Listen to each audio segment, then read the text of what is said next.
여당도 대통령 탄핵 선고가 너무 지연돼서는 안 된다는 주장을 하고 있기는 합니다만은 이 생각하는 선거의 우선순위가 좀 달라 보입니다. 바로 한덕수 국무총리 탄핵건을 대통령 탄핵건보다 먼저 선고해야 한다. 지금 이렇게 주장하는 건데요. 여당은 한 총리 건의 선고가 대통령 선고에도 변수가 될 수 있다. 이렇게 보는 듯합니다. 네, 물론 윤 대통령 탄핵 심판과 한덕수 총리 탄핵 심판은 각각 따로 진행되고 있는 만큼 현재 평의와 평결 진행 단계에도 차이가 있습니다. 한덕수 총리 건은 지난달 19일 한 차례 만에 변론이 종결됐고요. 감사원장 건과 비슷한 시점에 이미 재판관들이 결론에 합의를 한 상황인 걸로 취재가 됐습니다. 그러니까 평의는 물론 평결까지 사실상 모두 끝났고 이 결정문만 확정이 되면 선고를 할 수 있는 상황까지 왔다는 겁니다. 반면 윤 대통령 사건은 아직 평결 단계, 그러니까 재판관들이 서로 인용인지 기각인지 의견을 밝히지 않은 상태라는데요. 때문에 여권에선 국정공백 장기화 등을 이유로 이 한덕수 총리 사건을 먼저 선고해야 한다는 주장이 나오고 있는데, 물론 이러한 여권의 주장에는 이 한 총리 탄핵이 먼저 기각이 되면 윤 대통령 심판에도 유리하게 작용할 수 있을 거다. 이런 셈법이 작용한 거란 분석도 있습니다. 네, 한덕수 총리에 대한 헌재 선고가 미뤄지는 데에는 마은혁 헌법재판관 후보자 미임명 문제가 영향을 미쳤다는 해석도 있습니다.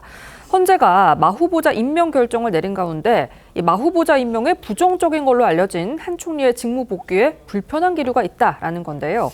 저희 TV조선 취재 결과 실제로 헌재 내부 평의에서도 마은혁 후보자 미임명 문제가 논의가 됐고 한덕수 총리 선고 일정을 두고 이견이 나온 걸로도 알려졌습니다. 관련해 어제 오늘 국민의힘에서 나온 목소리들 들어보겠습니다. 제가 여러 경로를 통해 입수한 정보로는 한덕수 총리의 탄핵 사건은 이미 평의가 끝났다고 합니다. 제가 들은 이야기를 구체적으로 할 수 있지만 집권당의 원내대표로서 참겠습니다. 선고를 질질 끌면 끌수록 온갖 소문과 억측이 나오게 되어 있고, 이는 대통령 탄핵 사건의 공정성마저 훼손하게 될 것입니다. 한덕수 대통령 권한대행 복귀 여부를 즉각 결정해 주십시오. 마은혁 재판관 권한대행 심판이 한덕수 대통령 권한대행의 그것보다 더 중요하고 시급한 것인지 묻고 싶습니다. 헌법재판소에 대한 신뢰가 무너지면 헌정 질서도 무너집니다.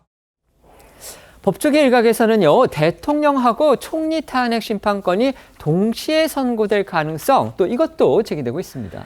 2주 전까지만 해도 이 현재 고위 관계자는요, 동시 선고 가능성을 전혀 고려하지 않는다라는 입장을 밝혔었지만 이제는 가능성을 아예 배제하지 않는 쪽으로 이 현재 내부 기류가 바뀐 것으로 전해지고 있습니다. 하지만 일부 재판관이 이 사안의 중대성과 이 정치적 해석 부담 등을 이유로 해서 이 부정적 입장을 표명한 것으로도 알려졌는데, 그러니까 순리대로 이미 결론이 난 사건부터 먼저 선고를 해야 한다라는 겁니다.